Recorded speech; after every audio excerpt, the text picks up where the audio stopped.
Hello，大家好啊！今日係2025年2月26號，我係 Anna，去咗青衣食55蚊人氣日式慢煮叉燒拉麵，請大家 like、comment、share 同記得 subscribe 我 channel 啊 ！Let's go！ 喺港鐵青衣站青衣城2期轉乘249M 巴士，喺長康村康寶樓站落車，再上樓梯，沿途有啲餐廳到達咗康泰樓。有間佳寶超市都有幾多生果賣嘅，直行到尾就係今日要去嘅木屋拉麵餐廳。餐廳嘅門面裝修呢，真係好似一間木屋咁。餐廳細細間，事業中只有原貝湯同收現金。今日係星期三，我1點鐘去到，已經好多人排緊隊，但係等咗幾分鐘就可以入啦。有個好靚嘅擺設。餐廳呢，由1男1女師傅主理嘅。平時如果多人呢，點餐可能時間超過20分鐘都算合理。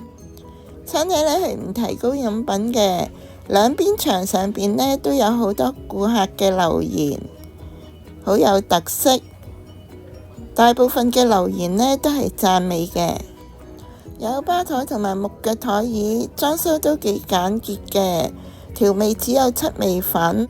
食物嘅選擇種類唔多，一張紙可以睇晒。今日特登嚟試下佢哋出名嘅慢煮叉燒拉麵。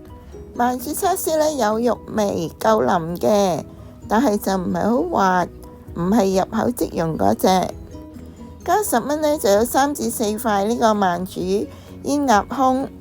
味道都唔錯，幾腍滑，幾有嚼頭，好食。溫泉蛋呢煮得好出色 ，creamy 軟滑好食。如果要再加一隻呢，就係5蚊。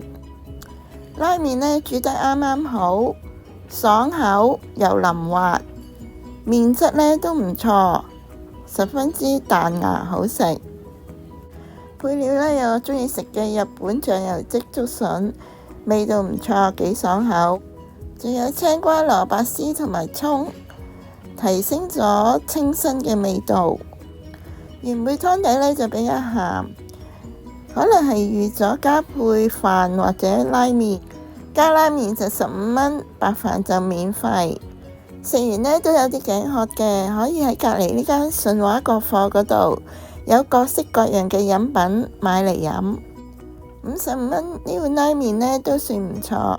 今日分享係咁多啦，多謝大家收睇，我哋下條片再見啦，拜拜。